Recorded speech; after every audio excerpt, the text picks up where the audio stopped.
Today's the day.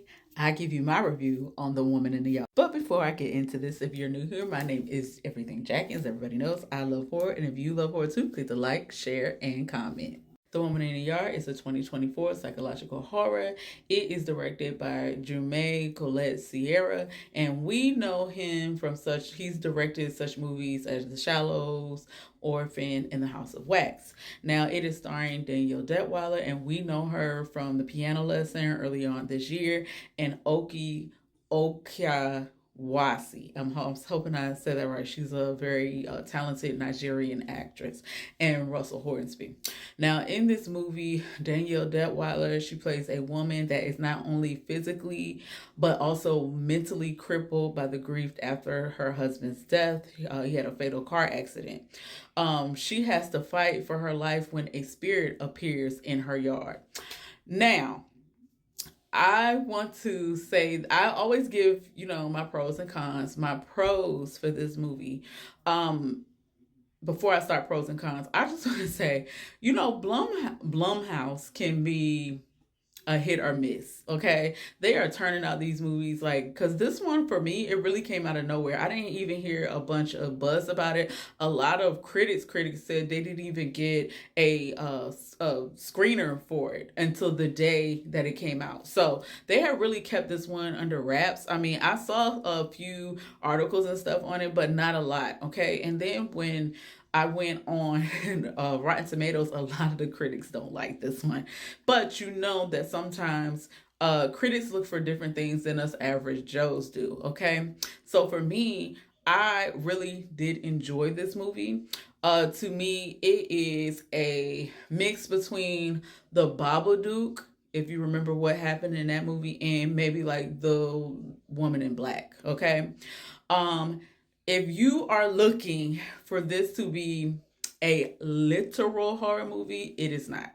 Okay, I will let you know this is a more metaphorical horror movie, a more psychological horror movie. Okay, so if you're looking for like horror, gore, and all that stuff, you will not get this here. Okay, and sometimes psychological horrors can be missed on people who are looking for things that are literal.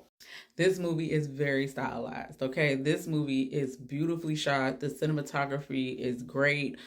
These are these sweeping shots of the countryside. It looks so wonderful, okay? So, and not only does it look good, but it's also acted very, very well. So you not only turn out a great performance from Danielle Detweiler, there also is some emotional tugging scenes with Hornsby, with Russell Hornsby. And the two child actors, they did absolutely great. The only thing that I could say, and I don't want to tell you too much because I want you to go into the movie not knowing much at all, because then the less you know, the more you will be affected about what this movie really is about. Okay, it wasn't literally scary, okay, but when you find out what it's really about, it is heartbreaking. Okay, very heartbreaking.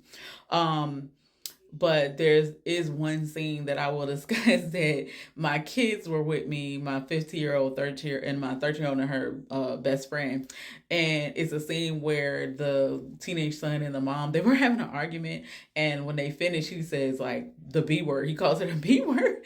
And my daughter was like, oh my God, like if we if we say that to our mom, and I said, yeah, you're right, you already know what's gonna happen. Okay, this is a movie. All right, we're not playing those games. All right. Okay, so for my cons, the only thing that I can say is that the narrative did fall a little bit short. Okay, so I think that this movie in itself, it would have been a great horror short. Okay, I think we get lost in time with a lot of things because the acting maybe that Danielle Detweiler did a great job.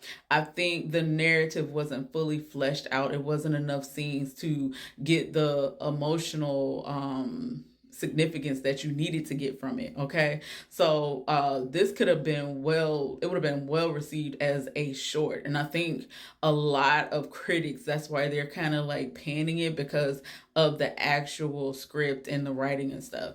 But I really think Danielle Detweiler did the best she could with what she was given, and I think she turned out an excellent performance, and it made the movie watchable. Okay, so I will say, if I had anything to say, I would say, yeah, go ahead and give this one a try.